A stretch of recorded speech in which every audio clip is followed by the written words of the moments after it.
taubat.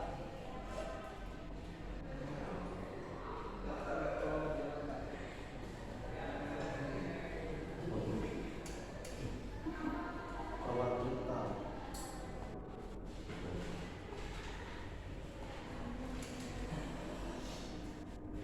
Nah, untuk materi taubat ini pertama yang dibahas adalah pengertian dari taubat. Kira-kira ada yang bisa nggak mengapresiasikan apa itu arti dari taubat? Sebelum Bapak kasih materi itu terkait pengambilan pasal. Taubat meninggalkan hal buruk, Pak. Iya, meninggalkan hal yang buruk. Masuk. Mungkin yang lain?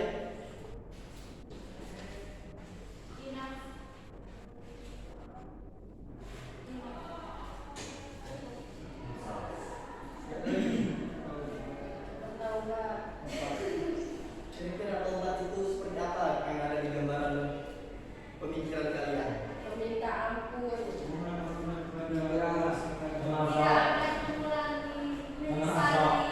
Menyesali dosa-dosa. Berarti taubat ini banyak. Iya.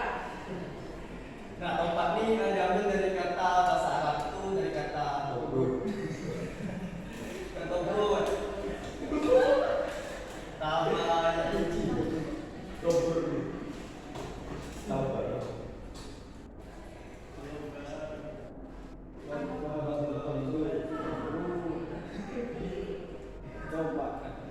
Diambil dari kata taubat yang berhubung ya. Untuk bahasa Arab. Nah, untuk pengertian secara istilah seperti yang tadi teman-teman katakan tadi ada yang kembali untuk melakukan hal-hal yang baik dan menjauhkan hal-hal yang buruk. Terus bisa melakukan menjauhi hal-hal yang dilarang. Jadi menurut istilah taubat itu sebenarnya kembali. Nah, kembali ini banyak diartikan para ulama biasanya melakukan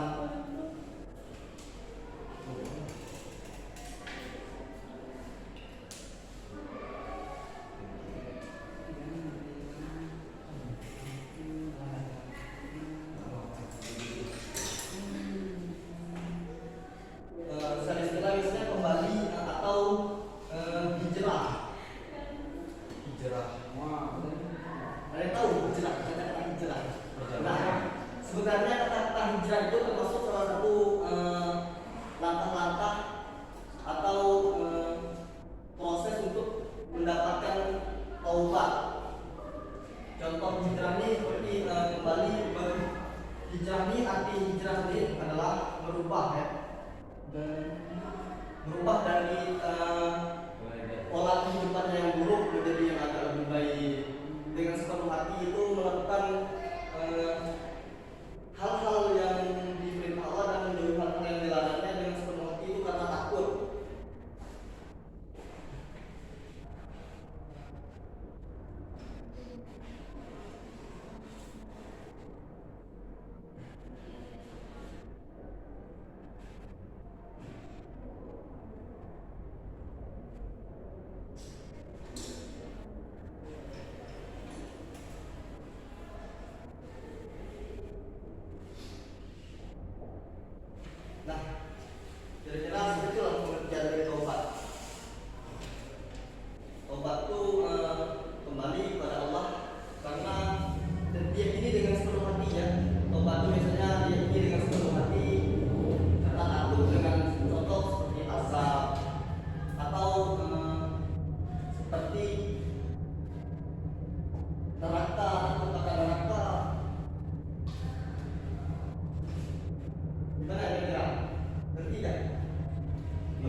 Kemudian kembali itu ada rasa penyesalan di dalam hatinya.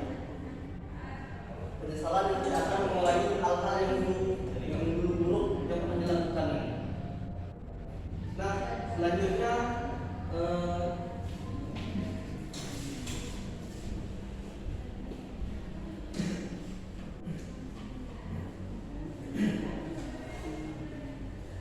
ada yang hospital nggak?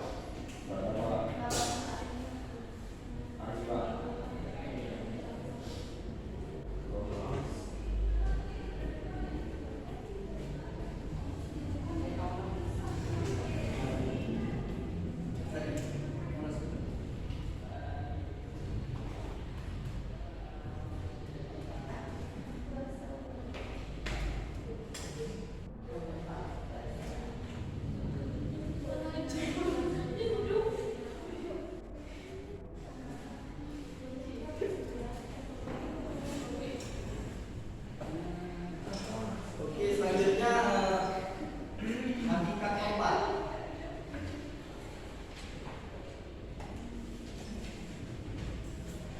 Nah, sebelum kita memasuki pembahasan tentang hakikat tobat, harus kita ketahui dulu apa itu hakikat.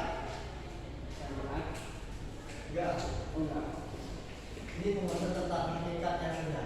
Hakikat ini biasanya kalau secara di kamus KBBI Bahasa Indonesia atau sebenarnya sama sih artinya di kamus KBBI Indonesia dan di dalam ilmu-ilmu tasawuf biasanya hakikat ini hakikat tahapan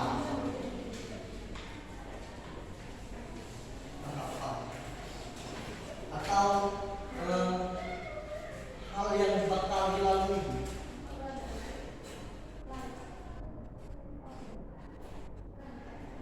Gimana?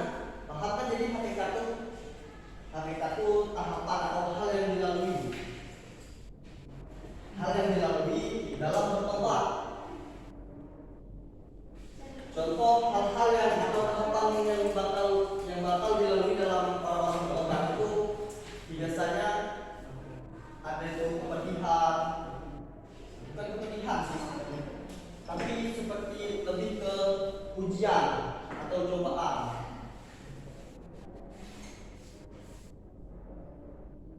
Terus biasanya juga bahagia.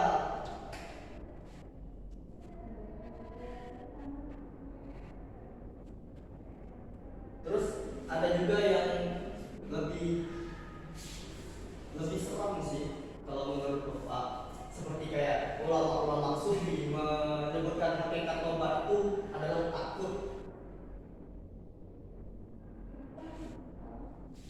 Kemudian ada lagi yang lebih tinggi mengatakan hakikat tobat itu sebenarnya adalah cinta.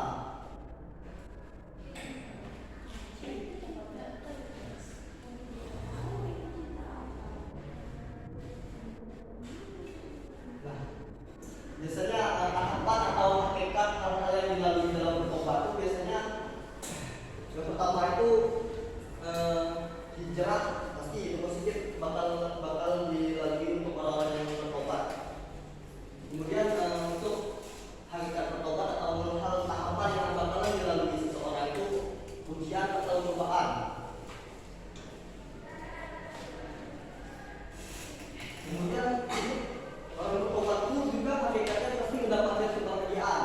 Contoh kebahagiaannya dosanya bakalan dihapus atau dihilangkan, dan juga mendapatkan kebahagiaan di dunia maupun di akhirat. Nah, kemudian untuk takut, hakikat tobat juga biasanya masuk ke dalam takut, karena dari takut inilah seseorang biasanya takut untuk melakukan hal-hal yang dilarang oleh Allah. Kemudian cinta ini adalah puncak daripada tobat. Biasanya orang-orang yang seperti ini levelnya sudah agak tinggi. Dari tobat tersebut timbullah cinta kepada Allah.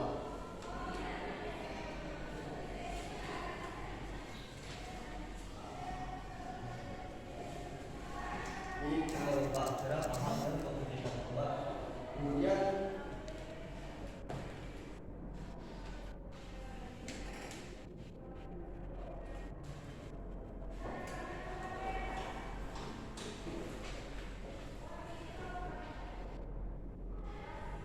Kemudian ada syarat tobat. Untuk pertama, syarat tobat itu adalah mengharap ridho.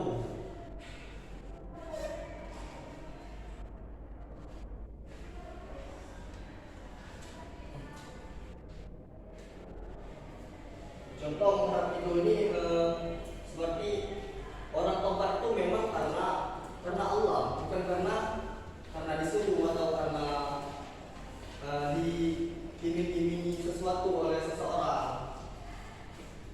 Kemudian yang kedua adalah syarat tobat itu seorang harus punya penyesalan terhadap dosanya.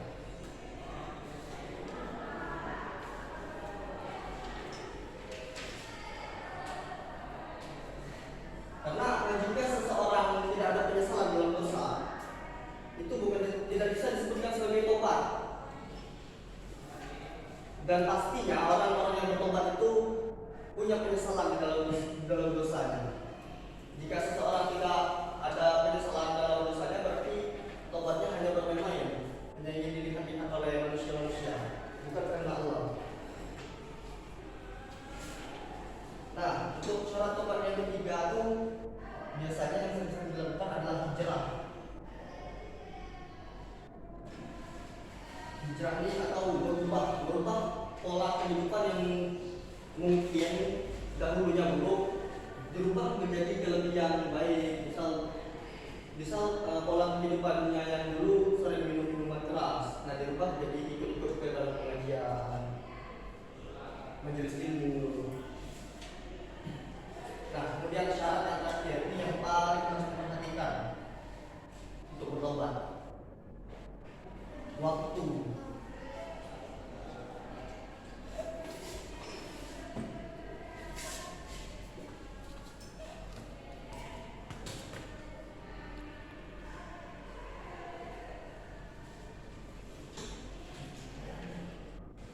Nah, ini yang harus diperhatikan. Tobat itu harus pada masa waktu yang diterima. Karena jika seseorang telah tobat misalnya sudah di dalam alam kubur, dalam barzah, baru mau bertobat, tobatnya itu sudah tertolak. Karena sesuai dengan sabda Rasul kan, sesungguhnya Allah itu menerima taubat hambanya sampai sebelum malam berkorban, sampai sebelum tenggorokan, sebelum nyawa itu bermain di tenggorokan. Jadi kalau sudah sebagian ulama itu mengatakan jika nyawa itu sudah lewat kerongkongan, maka amalannya itu tidak diterima lagi. Bagaimana sampai sini paham kira-kira tentang syarat tobat ini? Paham ya?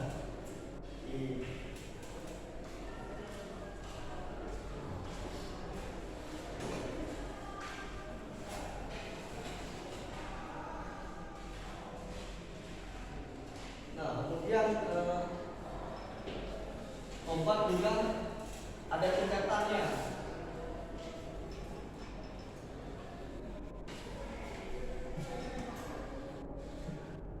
Tobat itu juga ada tingkatannya.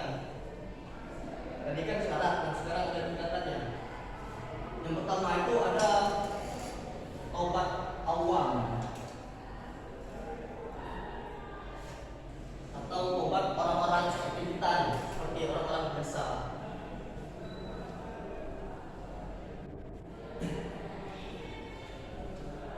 Umum, tobat awam ini sifatnya umum karena kita ini termasuk orang-orang yang awam. Contoh, orang-orang yang bertobat awam ini biasanya tobat mereka itu ada penyesalan di dalam hati. Penyesalan itu biasanya bawaannya dari lahir karena mereka percaya adanya surga dan neraka ada di kedua orang tuanya. Kemudian ketika besarnya mereka melakukan maksiat, kemudian ada penyesalan di situ karena percaya akan siksaan tadi. Jangan paham tentang tobat awam. Nah, kemudian yang kedua ini ada tobat namanya tauwas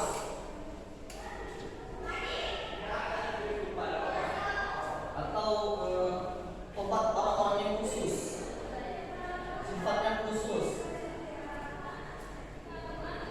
Contoh tobat tauwas atau sifat tobat orang-orang yang khusus ini biasanya orang ini semakin bertambahnya ilmu, dari bertambahnya ilmu, misal dari bertambahnya ilmu jadi malu di situ dia melakukan hal-hal yang dilarang oleh Allah karena dari pengetahuannya. Contohnya seseorang melakukan hal-hal yang dimakruh, hukumnya makruh seperti misal merokok. Nah di situ karena dia ada pengetahuan tentang hukumnya, di situ dia jadi malu melakukannya. Itu biasanya tobat-tobat khusus, orang yang khusus, orang yang punya pengetahuan.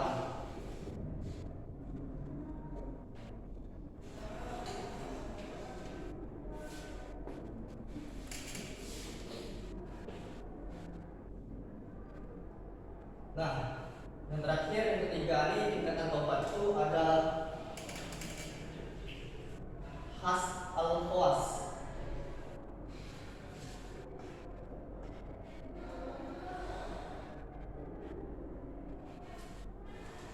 Jika diartikan khas al-khawas ini adalah tobat spesial,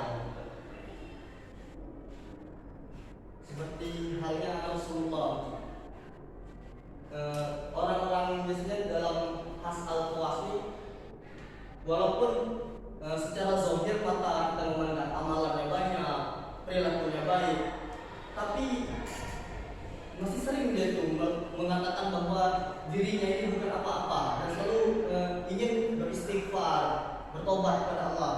Contoh Rasul pernah mengatakan fa'ani atubu ilallah fi yaumi atamaratin, karena sesungguhnya aku sendiri bertobat kepada Allah sehari itu 100 kali. Padahal sekelas Rasulullah, tapi masih beristighfar sehari 100 kali. Padahal surganya sudah dijamin. Nah, orang-orang yang seperti itulah disebut tobatnya khas al-khawas, spesial.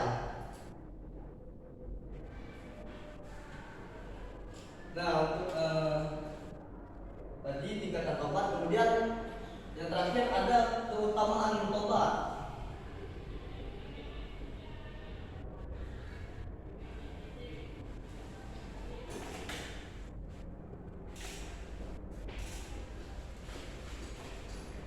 Sebenarnya keutamaan tobat ini banyak sih. Untuk dalam hal-hal orang yang awam seperti kita. Contoh ingin berharap agar kehidupan dunia kita lebih baik, kehidupan akhirat kita lebih baik.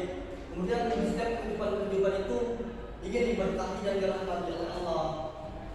Nah, tapi di sini sebenarnya keutamaan tobat itu adalah ridho dan cinta.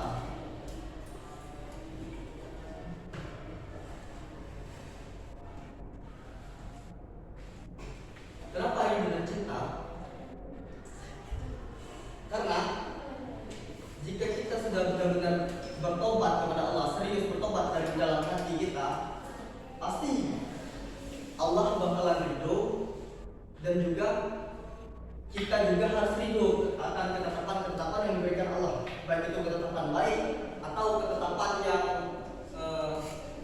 masih banyak manfaatnya yang mungkin kita anggap buruk di situ. Nah, untuk cinta, keutamaan cinta itu pastinya akan meraih cinta. Pertama, cinta Allah.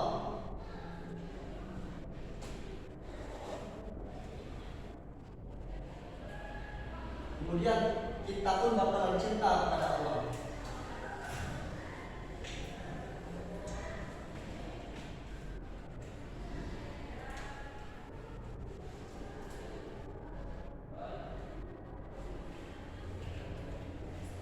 Nah, kira-kira begitulah keutamaan tobat. Keutamaan tobat itu adalah ridho dan cinta, mengharapkan keriduannya dan selalu ridho kepadanya, dan berharap cintanya, dan juga kita akan selalu mencintainya. Baik, kira-kira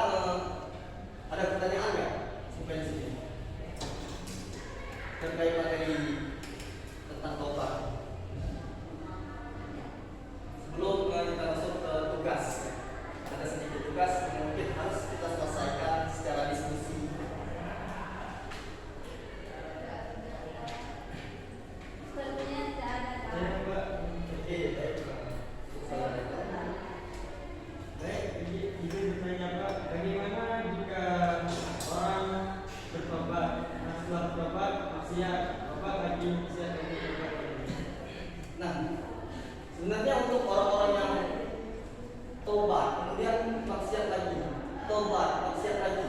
Sebenarnya hal-hal seperti itu termasuk tobat, karena dalam dia melakukan tobat itu pasti ada penyesalan terhadap dosa-dosa tersebut.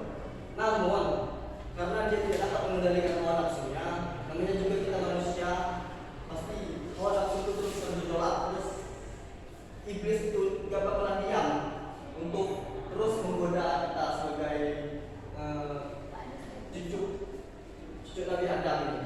Nah, di situ cara kita sebenarnya terus tobat, karena tobat kita pasti bakalan diterima. Karena penerimaan tobat, Allah untuk penerimaan tobatnya tidak ada batasnya, kecuali misal sampai rongkongannya, nyawanya sudah lewat rongkongan seseorang atau sudah mati. Nah, di situ baru tobat yang bakalan diterima. Jika selagi masih hidup, tobatnya bakalan diterima. Jika iblis saja menggoda kita untuk masuk ke neraka, seriusnya, kenapa kita tidak serius untuk bertobat, untuk masuk ke surga walaupun dengan cara neraka? Itu saja logikanya.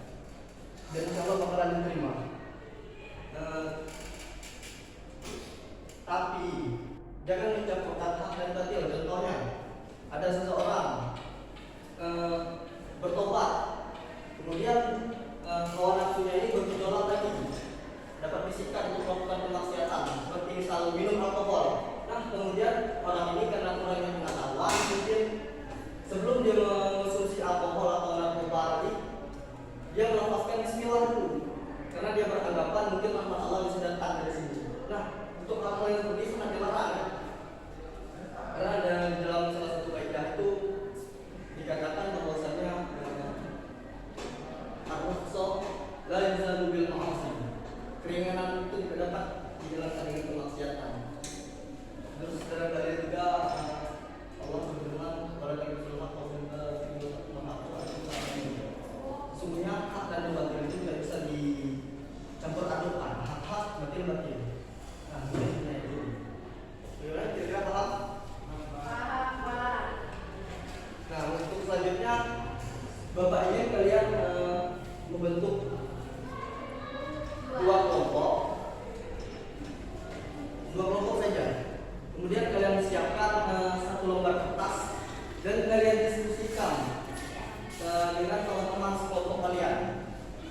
Materinya untuk kelompok pertama.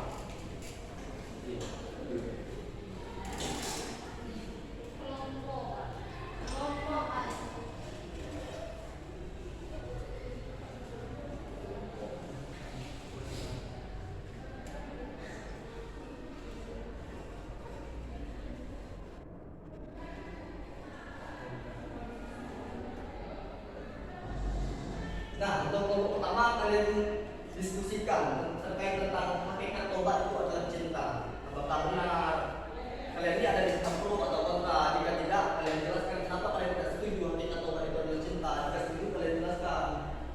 Benar paham? Untuk kelompok kedua,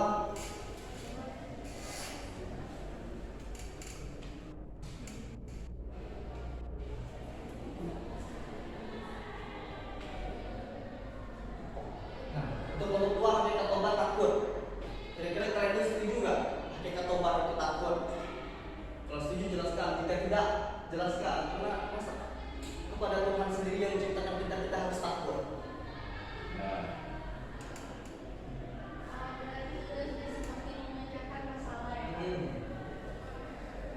Kira-kira kalian itu setuju nggak? Jika tidak setuju jelaskan. Jika setuju jelaskan.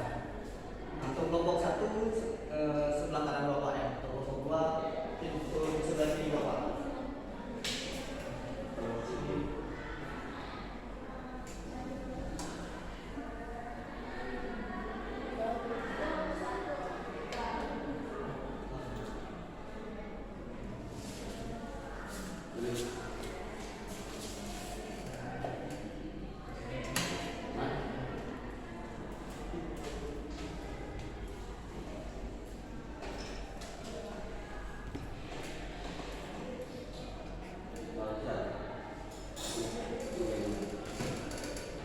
Gimana anak? Kira-kira Bapak kasih waktu 2 menit ya untuk menyelesaikan masalahnya.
sembari untuk menunggu kelompok yang masih mengerjakan, mungkin teman-teman yang sudah diskusi boleh langsung maju ya, perwakilan setiap 2 orang. Baik, untuk kelompok 2 mungkin boleh langsung maju.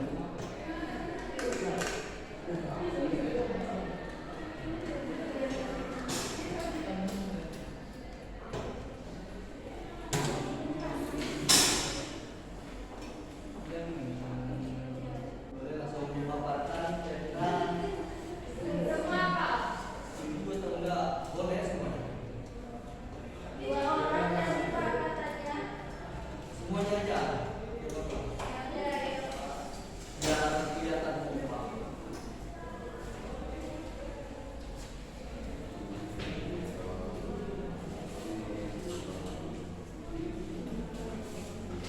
Baiklah, Assalamualaikum warahmatullahi wabarakatuh. Waalaikumsalam warahmatullahi wabarakatuh. Teman-teman, kami dari kelompok 2 ingin mempresentasikan hasil diskusi kami mengenai hakikat tobat cinta. Takut. Tobat adalah satu konsep yang penting dalam banyak agama dan keyakinan. Hakikat tobat sebenarnya bukanlah tentang rasa takut, melainkan tentang kesadaran akan kesalahan yang dilakukan, penyesalan yang mendalam, niat untuk memperbaiki dan kembali kepada jalan yang benar. Meskipun terkadang rasa takut akan hukuman atau konsekuensi dari kesalahan yang dilakukan dapat menjadi pendorong seseorang untuk bertaubat. Namun, esensi dari tobat sejati sebenarnya lebih dalam dari sekedar rasa takut. Tobat sejati melibatkan transformasi batiniah yang membawa seseorang menuju kebaikan, kejujuran, dan kesucian hati. Jadi, kesimpulannya, meskipun rasa takut mungkin menjadi salah satu faktor yang mendorong seseorang untuk bertaubat, namun hakikatnya tobat sejati bukanlah berkaitan dengan, sebenarnya lebih berkaitan dengan kesadaran, penyesalan, perubahan positif, dan keinginan untuk mendekatkan diri kepada Tuhan seperti Allah Subhanahu wa Ta'ala. Demikian terakhir penjelasan dari kelompok kami. Itulah Pak, kami pamit undur diri. Wassalamualaikum warahmatullahi wabarakatuh. Waalaikumsalam.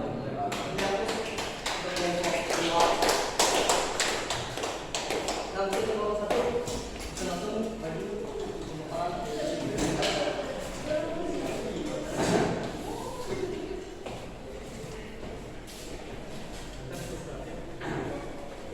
Baik, assalamualaikum warahmatullahi wabarakatuh. Waalaikumsalam warahmatullahi wabarakatuh. Kami dari kelompok 1 dan saya mewakili untuk membacakan diskusi kami tentang hakikat tobat cinta. Pandangan tentang tobat cinta pandangan tentang tobat sebagai bentuk cinta memiliki dasar yang kuat dalam tradisi spiritual Islam. Taubat atau pertobatan dalam Islam adalah tindakan seorang yang menyadari kesalahan atau dosa yang telah dilakukan dan memutuskan untuk berbalik dan kembali kepada Allah dengan hati yang tulus dan niat yang murni untuk tidak mengulangi kesalahan tersebut. Sebagai bentuk ini dianggap sebagai bentuk cinta karena beberapa alasan. Yang pertama, kasih sayang kepada Allah. Yang kedua, cinta hamba kepada Allah. Yang ketiga, kasih sayang kepada diri sendiri. Yang keempat, pengenalan Allah. Ya, hanya itu yang dapat kami sampaikan. Oke, kasih aplaus untuk kelompok 1-nya. Ya, Jadi baik anak-anak, mungkin kurang lebihnya itu ya, gambaran tentang tobat, pengertian tobat, tingkat tobat, kemudian tadi ada syarat tobat, tingkatan tobat, kemudian keutamaan tobat. Nah, untuk kesimpulan pembelajaran kita hari ini adalah tentang sebenarnya sejatinya tobat itu adalah kembali kepada Allah dari hal-hal yang dulu mungkinnya kebiasaannya buruk terus berubah menjadi kebiasaan-kebiasaan yang lebih baik lagi. Kemudian ada juga tadi hakikat tobat adalah sebenarnya hakikat tobat itu banyak.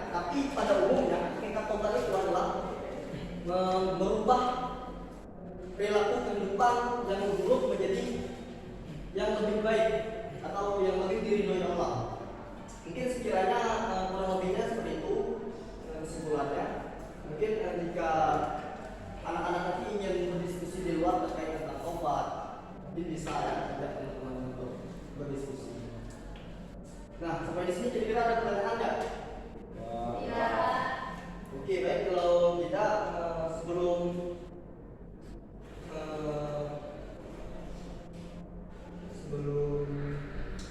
yang kedua kelas mungkin kalau nggak ditutup dulu ya.